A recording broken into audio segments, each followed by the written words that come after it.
Hey, this is Pastor Curry, pastor of the Zion Fair Baptist Church, Wilmington's most exciting church, the church that love ya.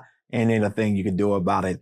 Today with Coffee with Curry, we're going to do something interesting. It's the end of the year. This is the last Sunday that we will come on the air as it relates to the year of 2024. And the team decided that they wanted to do an interview of me, sit back and reflect on what has happened in the year of 2024. Normally, when we're getting ready to go into a new period, we usually reflect and digest some of the things that went well and then begin to figure out how you're going to fix some things that may have not gone so well. So today, as we have this Coffee with Curry. It's going to be you and I as they're interviewing me. Let's take this intimate moment as we come to the end of one year and let's see which way they're going to take us. Call somebody real quickly. Tell them Coffee with Curry is on and let's get after it. Good morning, Delaware and surrounding areas. You are now tuned in to this week's Coffee with Curry. Join us every Sunday at 11 a.m. with new guests every week. So grab your cup of coffee and join us on Coffee with Curry. And we're back. So, Pastor Curry, how you doing today? I'm well. How are you? I'm doing okay, as Great. good as I can be. So 2024 is coming to an end. And as we prepare for the incoming year, again, we have thought it best to just reflect on the year that was. So I got a few questions for you. All right. The first of which is, as a leader of an organization such as this, what was it like for you? Like, highlight for me your experience in this position. Well, you know, it's interesting you asked that question as a first question. And how has it been? First, we're celebrating this year my 20th year as pastor of Zion Fair. And of those 20 years, I've been on Channel 28 for 18 of those years. We've done a whole lot. And if you were asking me directly, how has it been? What has it been like? Very scary. How's it? I'm from Philadelphia, as you are well aware. And coming to Wilmington, understanding the culture of Wilmington, and should I say Delaware in general, understanding the politics of Delaware was very, very difficult for me. I found myself many times in a very, very scary spot, not knowing who to trust, not knowing which route to go. But it's a piece of me that always say you continue until the end. And I think that's what's got me. So if I was to answer your question very directly, I'll have to say scary. But yet, that's what faith is all about. It may be a fear there, but you take the risk and you keep moving. That's how it has been. And many of what we've accomplished as a church and me as a pastor, as well as the executive director for our CDC, has been out of a spirit of let's make it happen, even though we are afraid, if that makes sense. It does. It does. The other question I would have from that answer was there a point where you noticed that there was like a switch flip, or was it just progressive? There was a lot of flips. There was a lot of moments. I mean, I watched our congregation. There were people who were with me in the front end and then they just, departed and left. And then there were some who came in. But there was a season, and matter of fact, we're in that season again at Zion Fair. I believe it was in 2009 when I really was taken off. The Lord had sent me some strong people to help me. And then all of a sudden things just start happening. But he did a lot of work in me to make sure that I was able and ready to handle some of the success that he would provide for Zion Fair. But if you're asking the question on the reflection of this year, this year was very scary because I launched something that some people said I was crazy. We spent over $3 million on building this campus church and this campus. And I said to the congregation, it's time for us to pay it off. My mentor said, Curry, that's a little too aggressive. And then to jump on top of me making that announcement, I then announced we're going to build affordable housing for seniors. And that project was almost $4 million. And I shared with the congregation, there will be no debt because the Lord had given it to me. And people here at the church have been supporting me 100%. My mentor saying, I support you. I'll be praying for you. But that's kind of aggressive. And that's why I keep using the word scary. But in walking in faith, you have to take the risk, knowing that God is leading and guiding you. So this year have been a year it's been my 19th year. I've been very quiet. I've not been in the public as much. I've been working hard with my head down, trying to make some things happen. But this has been a very interesting year for me. And I want to try to make sure that when I'm answering your questions, I go closer towards the year. But the totality of our ministry, all 20 years of it, have been walking into some scary situations, but God has always gotten me out of them. All right. And good on you for being willing to push through those fears. And so as it pertains just strictly to 2024, what will you remember most fondly as concerning the church and the school? Interesting. I'll start with the church. Okay.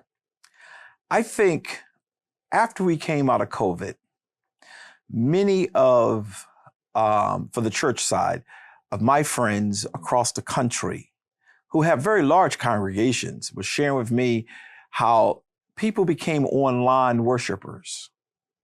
Their sanctuaries were empty. And they told me to prepare for it because I like to preach to an audience, not to cameras. Right.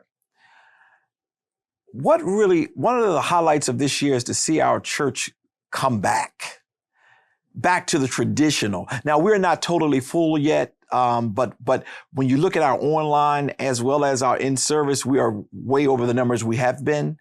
But to see people back in church worshiping, praising, it's been a great feel for me for this year. So if I was to say that from the church's side, to see people coming back to church, that has just been great. It's helped my preaching. It's helped the worship experience, and people are really buying into it, and I'm very grateful for it. On the CDC side, which is the Community Development Corporation side, to see us take no money at all, have no money to build, okay? People promised me, some politicians, they promised me I would help you, and didn't happen. And yet I had already launched, we're going debt free. One politician shared that they would help, but when they helped, it was a little bit of nothing, not what they said they were going to do. Then I had some who said they would help and they went over, which is the way God balances life out for all of us. Right. That was to walk through this year and to have the friends in the political arena as well as the spiritual arena who were sticking by Zion Fair from the CDC side. I'm very grateful. Our school is doing very well. The building project is 65% done. And as of right now, no debt. These are the reasons why I would say, I would answer your question. These are some of the things I remember so strongly and was very, very grateful for. Touching on your point about people of the church coming back inside, I know that this whole experience since COVID has been very unorthodox, very new for all of us. And I've seen it really all around the world, how people have become online worshipers because it's more convenient. They don't have to leave their homes and all that stuff. But I've always felt like it's somewhat damaged people's view of God and their relationship with Him to not go to church. So, like, what would you say to try to bring more back, not just to this church, but church all around? One of the things I made sure I didn't do is I didn't demonize people. Okay. I have a lot of good members who decided, Pastor, I just don't want to come back into the sanctuary. And I said to them, the Bible teaches us to don't forsake to assemble yourselves together. But Pastor, I don't want to come into the sanctuary right now. I'm just not feeling it. COVID is gone, but it's not gone. These are the answers they were giving me, but I didn't demonize them. I gave them an opportunity to be able to worship in the way that they can continue to stay connected to their God. One of the things I did do is I invested in our equipment so that we can give a better online worship experience. Right. People think you can't worship in your house while looking at a set, and you can. Do I really recommend that? No, because it's something about being in the sanctuary. So your question of, what could I say to encourage people to return to church? This is what I would say. Just as God sacrificed for you, we need to learn how to sacrifice for him. It's so convenient to be in your pajamas and watch the worship experience. It's so convenient to sit in your house and not have to get dressed. But honestly, when everything else fell in our lives, God always is there for us. And we have to learn that the only reasonable service that we can give to God is our sacrifice. And I think that's the message I've been preaching. That's the message I stand on. We have to sacrifice. He honors the sacrifice. If you look at the story of Cain and Abel, you will clearly be able to know that it was one of the brothers did not sacrifice too well. He just gave of the fat. The other one sacrificed tremendously and he blessed it. It's about the sacrifice. So if I was looking at it, talking to anyone who watching me today, and to respond to his question, I think it's time to come back to the sanctuary for those of you who are saying, I'm just not interested at this point because I'm getting everything I need through the television. It's a sacrifice thing. And the Bible says, don't forsake to assemble yourselves together. There's many other scriptures I could use, but that's the one that I often say. But I don't want to demonize anybody because there are people who still do their tithing, who still give their offerings, who still participate in ministry, but they stay online. So all I can say is if it's working, I have to accept it because I'm not God. I can't tell you that God is not receiving what they're doing. But as a pastor, you're held accountable differently when we see each other. And I feel the need to clarify. When I ask that question, I don't need to demonize them. No, you know. I'm of the point of view that when you're in the sanctuary, when you're in person, like it brings about an enriched version of the experience. Absolutely. And you most likely just won't get it home. Okay. So just as a representative of Christ myself, I would like to encourage people to return. You could make that picture a lot better. And I don't think that I took your question as you demonizing, but for the person who's listening, some of them have been demonized. There are ministers who really come at people who don't want to come back into the sanctuary. So when I heard your question, I thought about some of those persons who really lambaste people and beat on them because they're not coming back in the sanctuary. I took a different route. Just as Jesus loves us regardless of where we are and what we're going through, that's the approach I took. But I agree with you 100%. Your experience while in worship is much more enriched when you are in the sanctuary because you're in the presence, of saints doing what they do. So I understand. Okay. So moving on. Though this corporation is constantly growing, there is no institution that goes without some bumps on the road. Yeah. Was there anything that happened this year that you feel you could have handled differently? And coming out of it, did you learn anything about yourself or those around you? Yeah, there's a whole lot. And you're speaking more to the CDC side of the house, the Community Development Corporation, or the church? Well, both. Okay. Well, let me start with the CDC. Because the wages went up. Okay. We had to, in order to attract people to work in ministry, work in the school and things of that nature, we had to increase our wages. I'm not upset about that. But the quality of the workforce was my issue.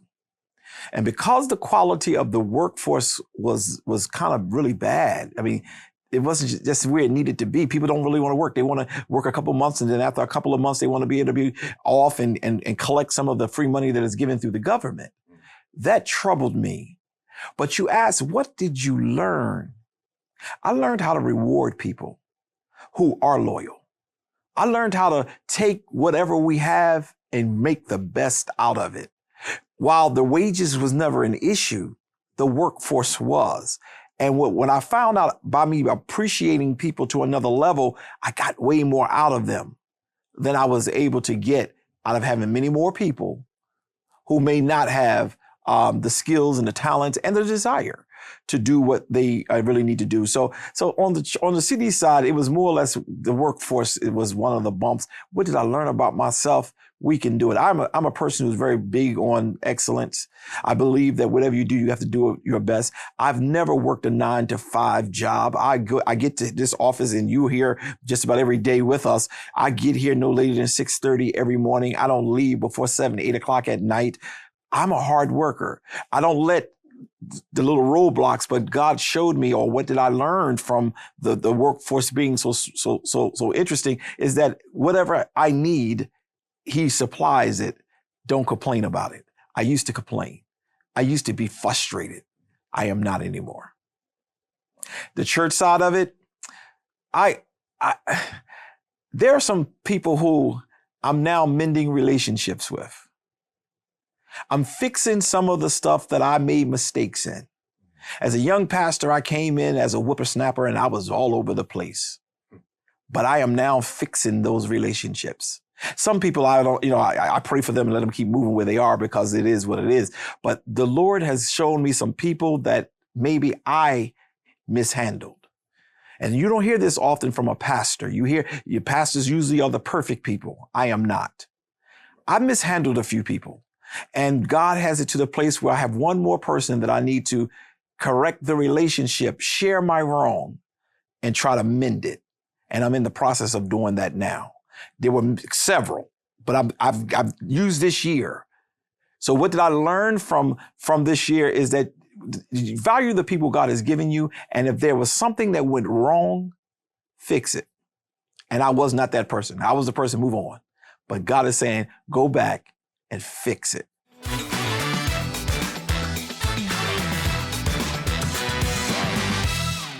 Join us live for our weekly worship.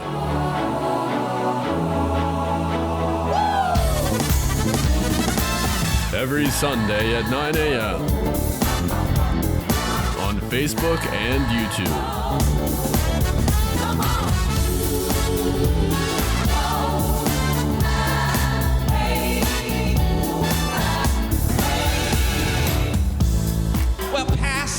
I'm doing the best I can, but I still gotta have a little Chardonnay, and I still gotta have a little this, and I gotta still sneak around. The devil is a liar. That's an excuse. Wilmington's most exciting church.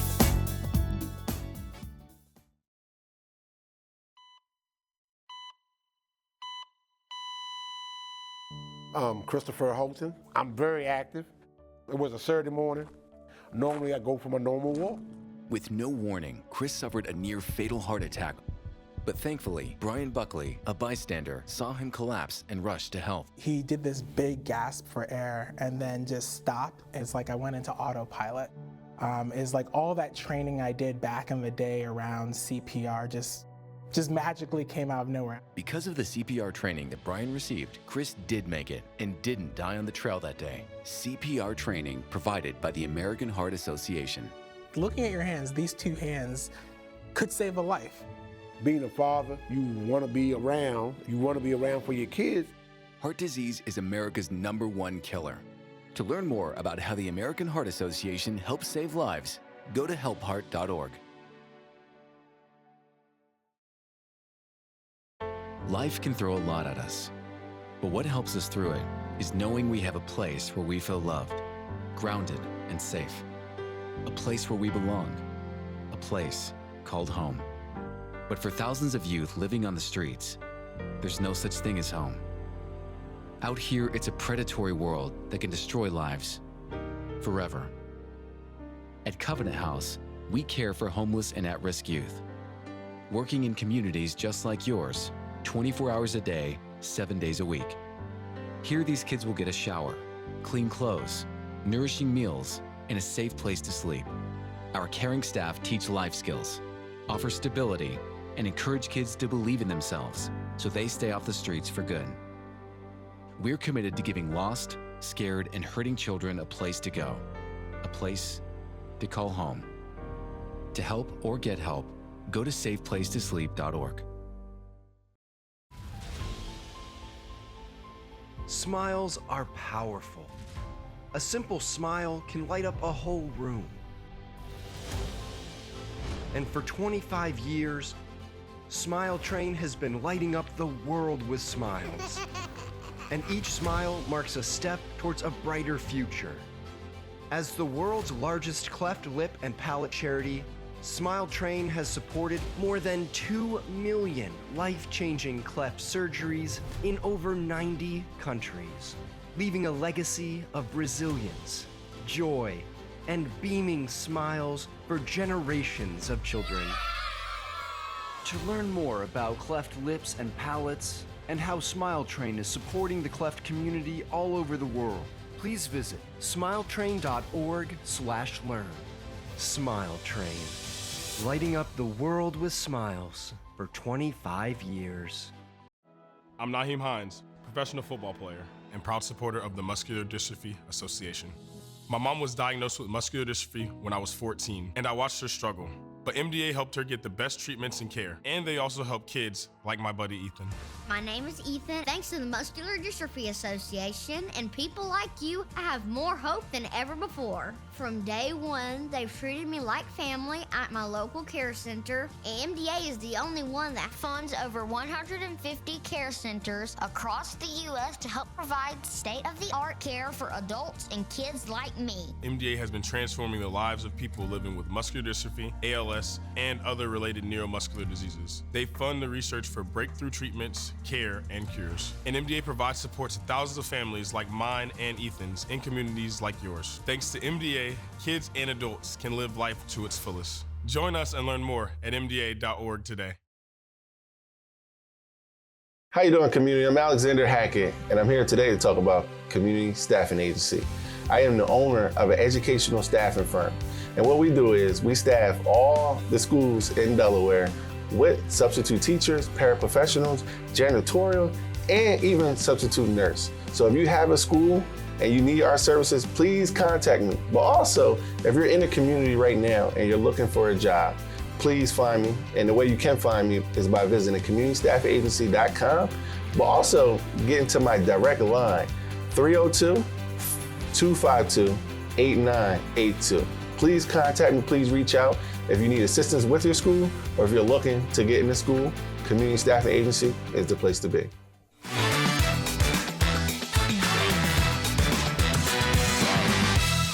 All right, and we're back.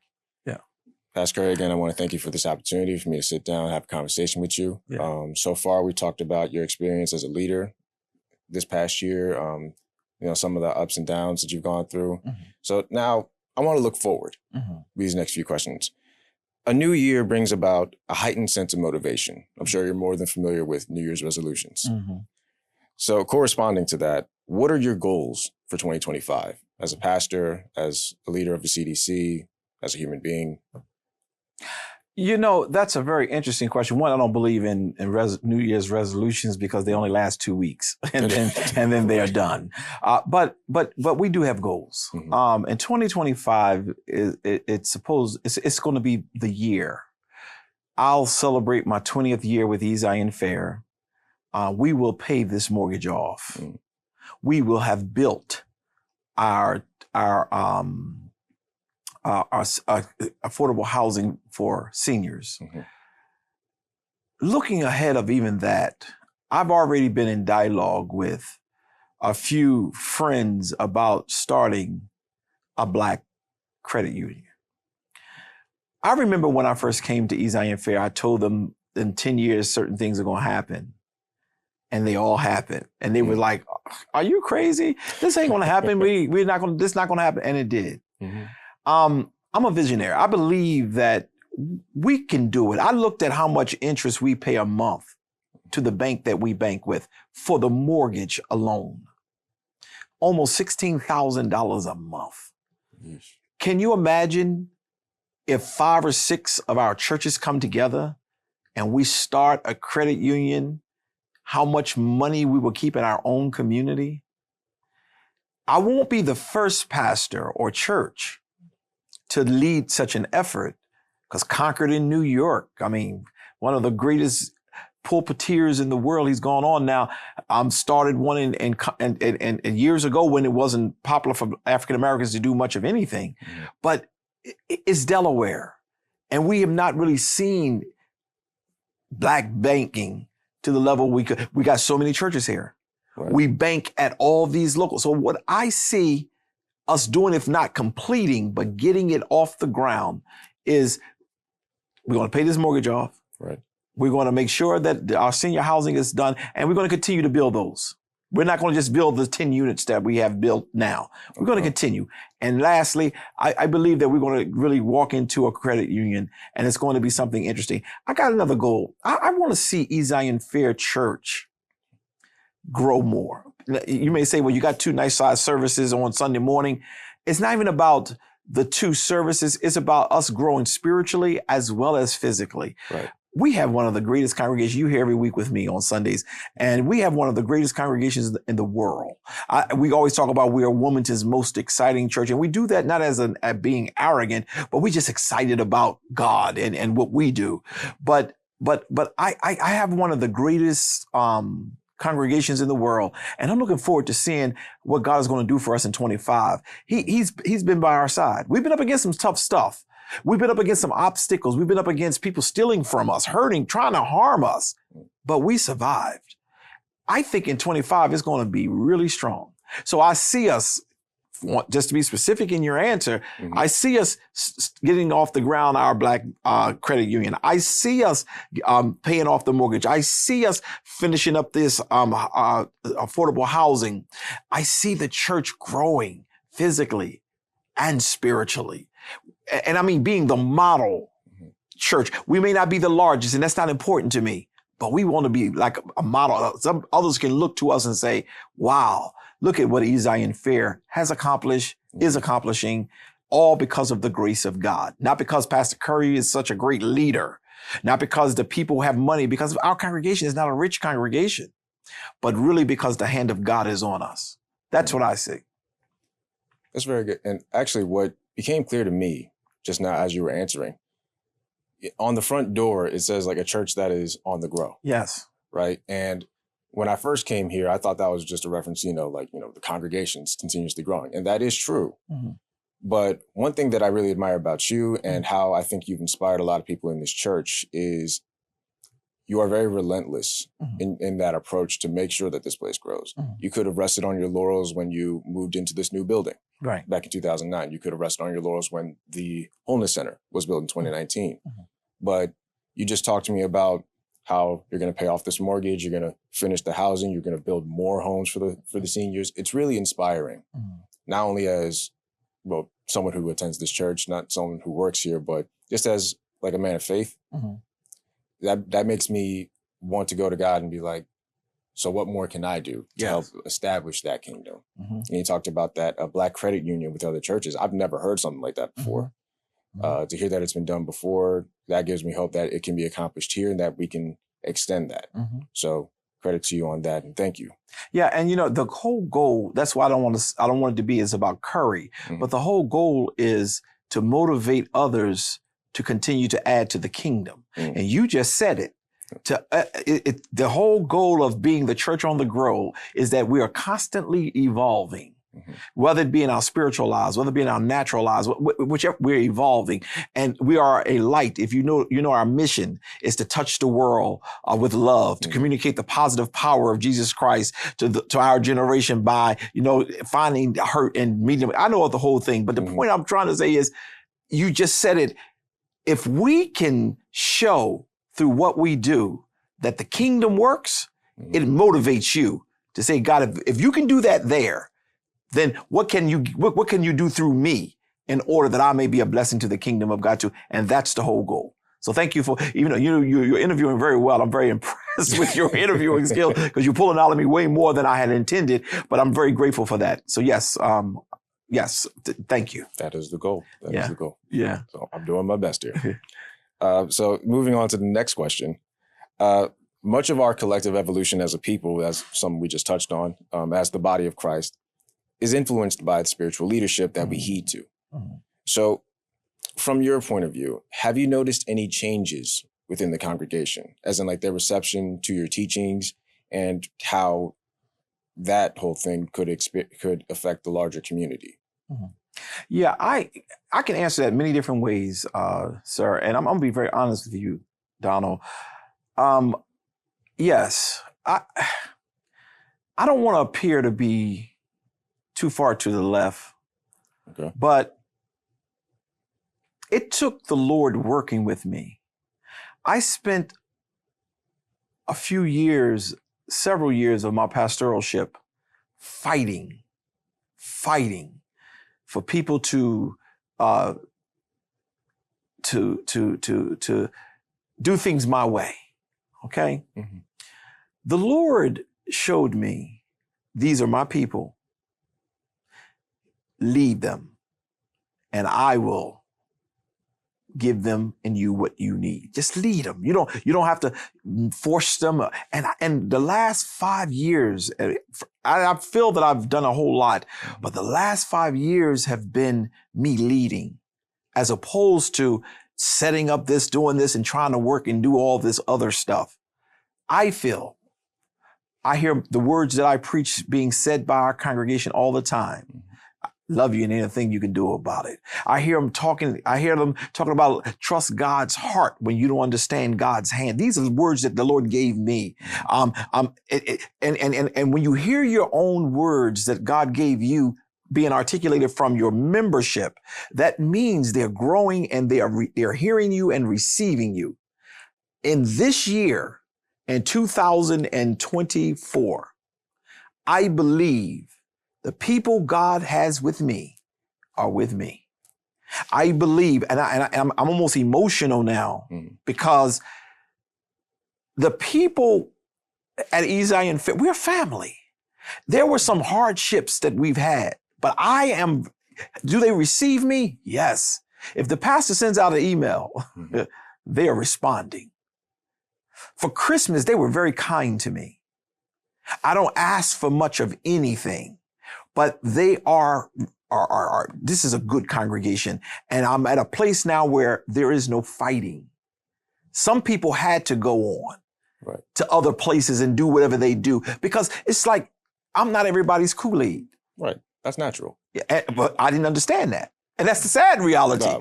I didn't understand that. I thought I'm everybody's Kool-Aid. I'm not. When a person leaves you, it doesn't mean that they hate you or they are supposed to be with you and you ran them away. It's about people have a right to worship where they want to worship, to be led by who they want to be led by. Mm-hmm. And what I'm learning, what I'm gleaning from God is to let him be in charge. And the people have received our Bible study. How many people are on the Bible? People are shocked when I tell them how many people come to Bible study, how many people are watching us online as well as in the congregation. I mean, last Sunday, the church was jammed. I decided, I said, we're going to have one service. We usually do two. I said, let's just, so everybody can stop thinking I'm joking. If we come together in one service, we will pack this place out and be no place to stand. Everybody didn't even show up Sunday, but the place was packed. It was. Because they all want to get in. Both 9 o'clock and the 11:30 came together. And that's because the people have received Pastor Curry. I've never put my wife or my daughter on a pedestal. We are all a part of this community. I am not the perfect pastor. And I don't know whether I know, you know for sure I'm not the perfect pastor, but I'm not the perfect pastor, but I do serve the perfect God. And I make mistakes. Thank God for grace. And because of the grace of God, here am I today. That is beautiful. That is beautiful. And to something that you said as a part of your answer, I do recognize the family aspect of this church. You know, having sit in the media booth, I get a front row seat to it. I see sometimes when you're preaching and like the people really receive a word, you see it's like some of the deacons start standing up, like Deacon Brown. He just start But Deacon Brown is one of those shadow boxers. He gonna stand up and jump around regardless. But yeah, I get you. But like it's just like people getting together and praise, and then after service they all like reflecting on like what a message that was, and they all having conversations and all that stuff. It's really refreshing to see that and the whole family aspect of the church. And so I just wanted to highlight that for just a moment. Yeah. it's all just really good to see. Yeah, thank you. And it's inviting. Yeah. So my next question, though the entrance into a new year brings a renewed sense of hope, therein also lies potential for disaster, unfortunately. And so going into 2025, I wanted to know, what is your greatest fear and what is your greatest hope, both for yourself and the church family? You know, years ago, Ivan, who is the owner of Channel 28, he asked me that question. And this was my answer. My greatest fear is failure. I don't want to disappoint God. That's why I live right. I don't want to disappoint my wife and my daughter. That's why I'm a good father and a good husband. I don't want to disappoint the people who watch me every week. The greatest fear I have is to fail. I work hard to make sure that doesn't happen. But even in that fear, it's not that I don't try and work and try to make things happen, because a lot of things is done out of me being afraid. But my fear have never got in the way of me moving forward. So to answer your question, I think the greatest anxiety that I have is this being, something has gone so wrong that the ministry that has been built is now destroyed. People have really tried and not a lot, just one or two, 3 or 4, 5 or 6, I don't know, to get this church and get me. And we tried our best to have integrity, and nothing has really been able to succeed where people could find a way to tear up what God has blessed. So if I was to have an anxiety, is that something go wrong and we shame the gospel that we defend every week, every day, every hour. So looking back over my life, looking now forward to the new year, I just pray every day that God keep his hand of grace and mercy on my life so that we will be able to continue to do what he has called us to do. All right. That's very good. I can't complain about it. So I guess to close this out, do you have any reflections on the year that was 2024? Well, first, let me thank you for this idea. Is a very good one. And I think we probably need to do more of this. Not so much talking to me so I can share all of my agenda, but people don't know the pain, the fright, the agony that a leader goes through. I am viewed as a big personality because I'm the pastor, because I'm the executive director. And I do jump into some fires because I believe in defending the voiceless. But as I close out this year and look over the year, I'll just say God has been good. Yes, I've been afraid sometimes. And as the leader, I've been in some very tough situations, but God has been faithful. So I hope and trust that as we reflect towards the future, and I look back over our past, I'll be able to say, to God be the glory for the things that he has done. It is not about arrogance now. It's not about me being some, important person. I did, go to the university and get the education that I'm supposed to get, but that is not what got me to where I am today. I did join, if I can just throw this in here, the greatest fraternity in the world, but that did not get me to where I am today. I did marry well, okay? But that is not what got me to where I am today.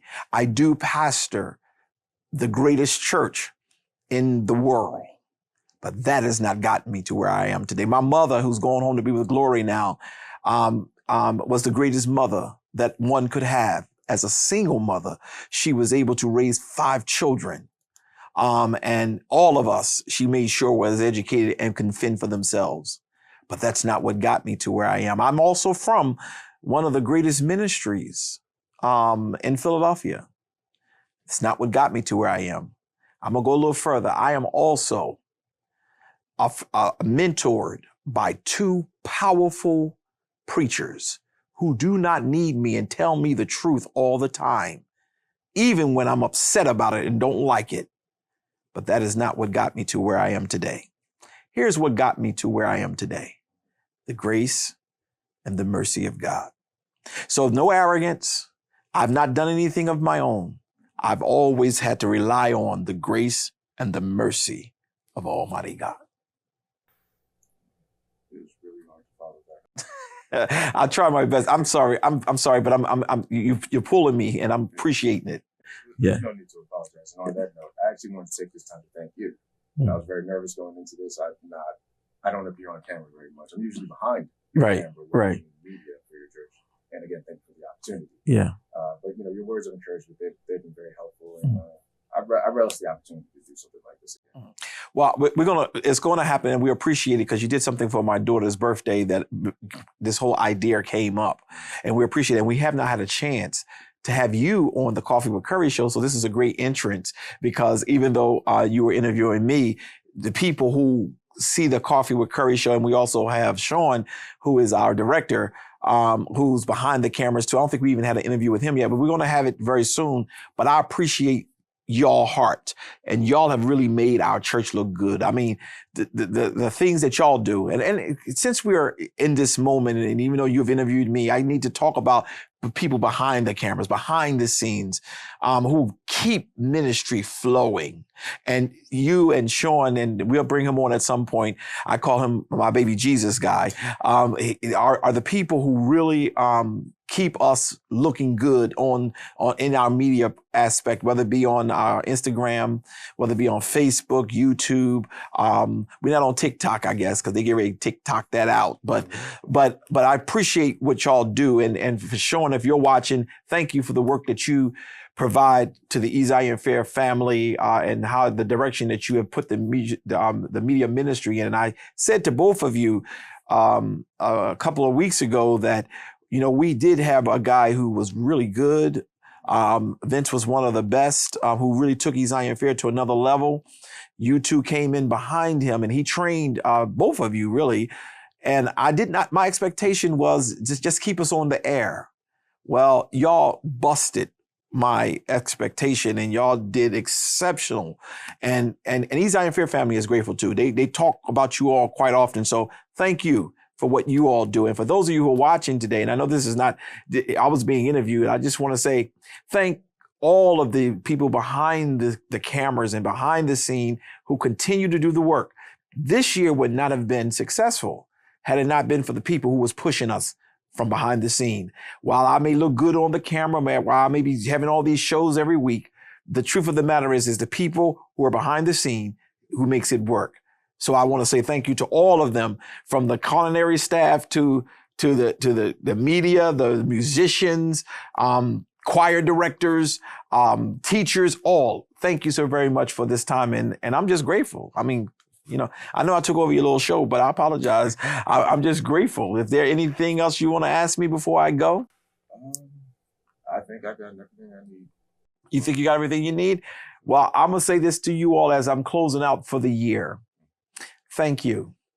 Thank you for all that you've done for the Ezion Fair Church family. You watch us every week, and I know you do because you see me in the supermarket. You see me in Dunkin' Donuts.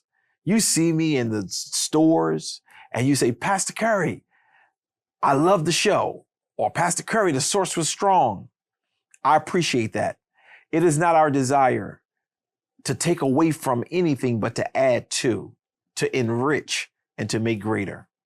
Wilmington, Delaware is one of the greatest places in the world, and I'm glad the Lord sent me here to pastor.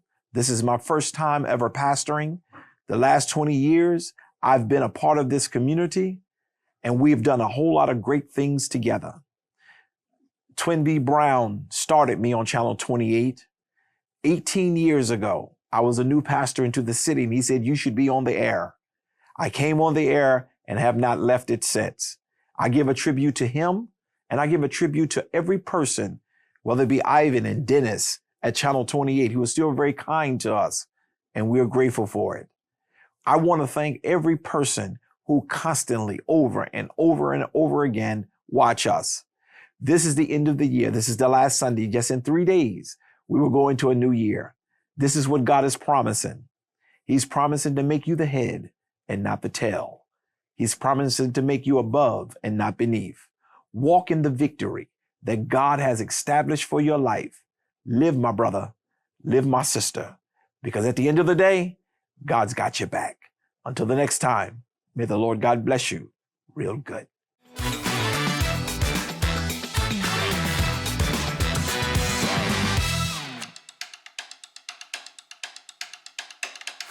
Local news and politics in the city of Wilmington, Delaware. The latest headlines with your host, Dr. C.T. Curry. But they get rich, getting new cars, getting new houses, getting new opportunities, but the community is still getting nothing. And co-host, Kobe Owens. And from that time, we have slowly seen our democracy become under attack. Weekly episodes. Sundays at 5 p.m. The Source.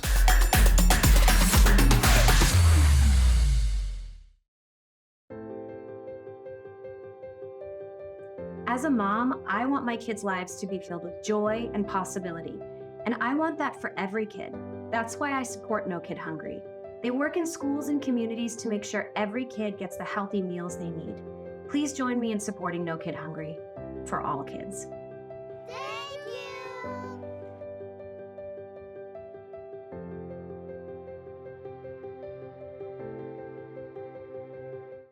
This land is your land. This land is my land. This land we love belongs to all of us. Yet not everyone is treated equally. Right now, millions of Americans are fighting for the things promised to all by the Constitution. Freedom, justice, equality. The ACLU is leading the fight to protect our civil liberties. Together, we can protect and advance our rights nationwide, because we the people means all of us. This land was made for you and me. Learn how the ACLU is defending the right to vote, free speech, and other civil liberties at myaclu.org. The challenges our planet's animals are facing sometimes feel a bit heavy. The animals haven't eaten in a day, 2 days, they haven't drank anything, they're cold, they're dehydrated. As soon as we started our descent, everywhere I could see was mud. Just absolutely mud. The country has been in prolonged drought for so long, it was like a tinderbox waiting to go up. Okay, very heavy. Each of us wants to be part of the solution, and we can be. Remember that there's good happening right now. At home. All right, we were able to get into your unit, and we have all 4 of your cats. So, okay. And around the world. For any animal in any disaster. So let's focus on that, right? Be part of the solution, one rescue at a time. Search ifa.org/disaster ready.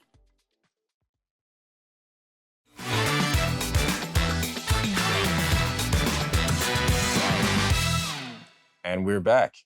I want to thank you again for watching this edition of Coffee with Curry. Before we let you go, we got a little bonus segment for you. We're just going to go through a couple of top highlights from this past year, some clips from Pastor Curry. We hope you enjoy them. Once again, this was Coffee with Curry. Hope you enjoy it. Thank you.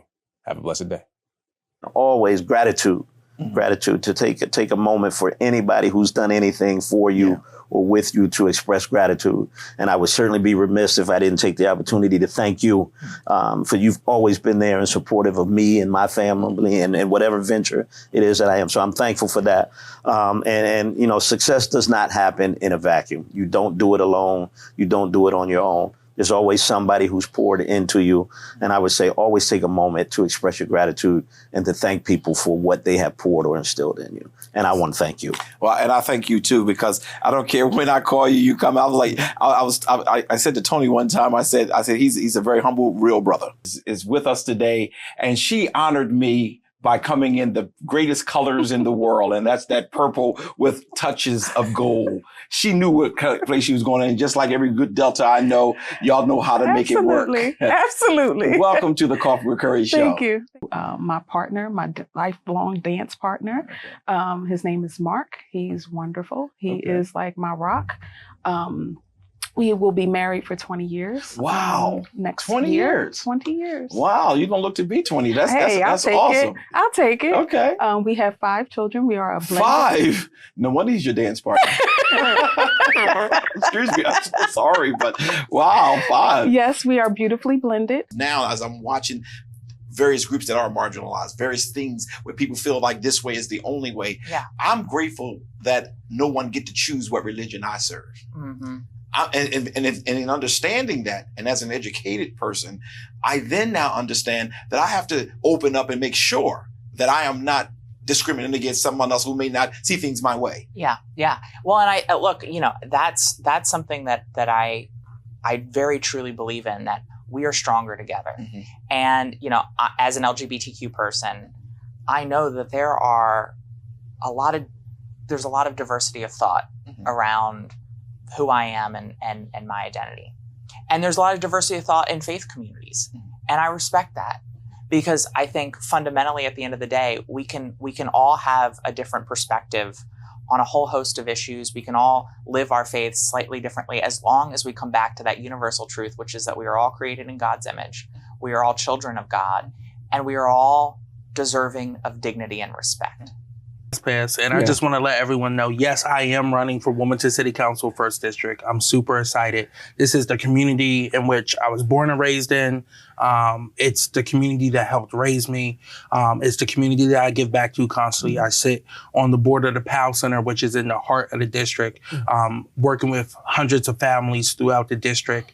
I'm running on a platform of increasing our affordable housing stock, addressing our crisis that we're currently having, looking at quality of life issues, making sure that we're able to help every resident age in place in their homes, making sure that we're expanding senior programming, expanding youth programming in the district as well too. The police folks, because they were upset with Leah Bory and a couple other things that happened, came up against him real strong, put money out there and made sure they got him silenced. I gave him my check today because I don't want to be one of those ones who just supporting, but I want to be one of those ones who can help him put some signs on the street. I can't vote for him. I have a congregation and I'm going to be pushing it there too. And several of them live in the 1st District.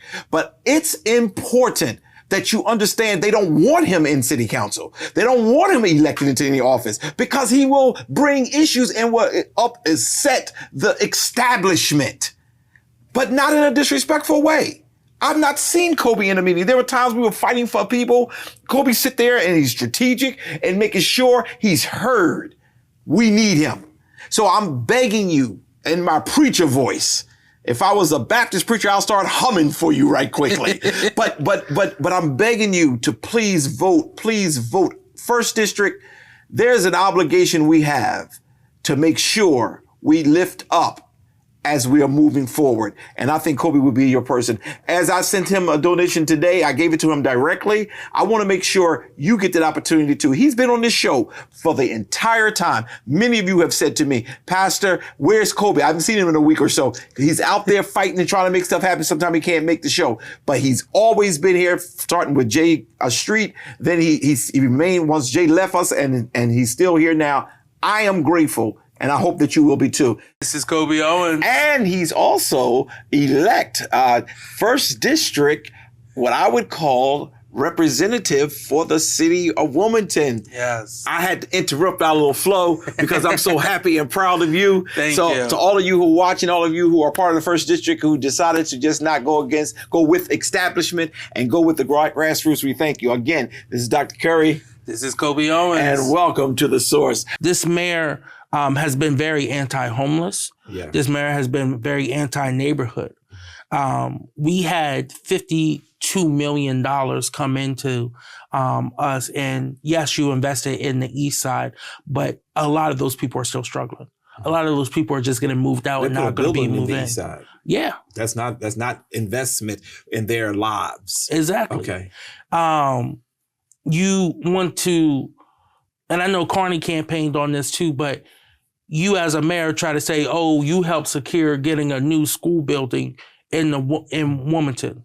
Listen, at the end of the day, I could care less about that new school building. And to the individuals who think it's great because it was named after a legend and an ancestor in our community, let us be honest about what's truly going on in that building. That building doesn't even have a principal. That building, those kids are still failing. Those kids are all under 10% proficiency in both math and reading. So yes, a building could look beautiful. Mm-hmm. Don't get me wrong, but if our kids are still failing, what is it good for? Mm-hmm. Yeah. So again, we have to stop taking the chicken sandwiches and learn how to farm for ourselves. I'm sorry, stop. I went to go up and Slava got in my throat.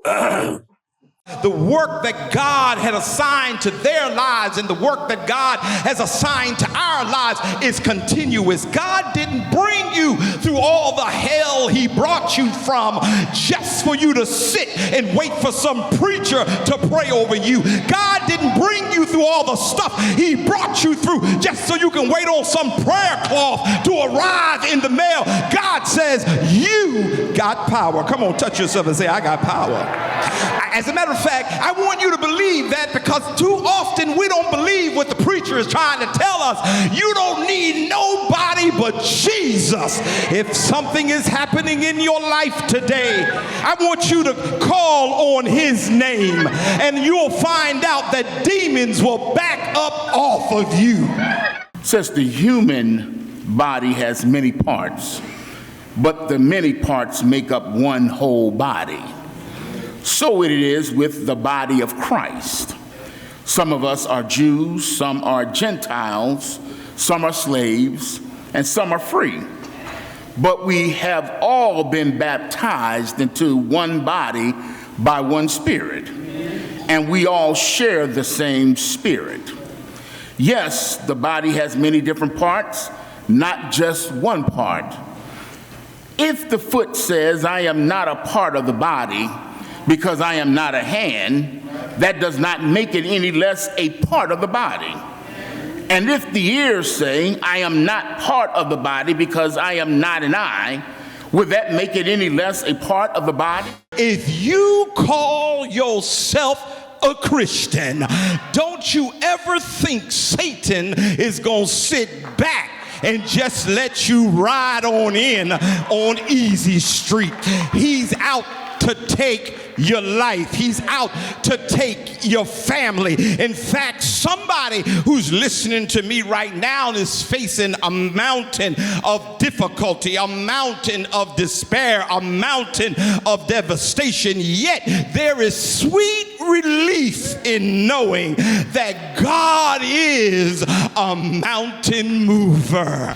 You were crying last year. You were crying last week. You were even crying yesterday. But this is your testimony. I'm still here. And that's why Satan is angry, because he thought the last time he got you upset, you were going to fall away. The last time sickness came in your life, that you were going to dry up and die. But you got to learn how to say to Satan, I'm still here. And as Satan is moving forward and he's seeing the bright future future that God has for your life. He's now busy at work making sure that he can mess you up in your head so you won't walk into what God has for your life. You hear me today, brothers and sisters? You can't get occupied by what has happened. What you got to do is put a praise on it and keep on moving.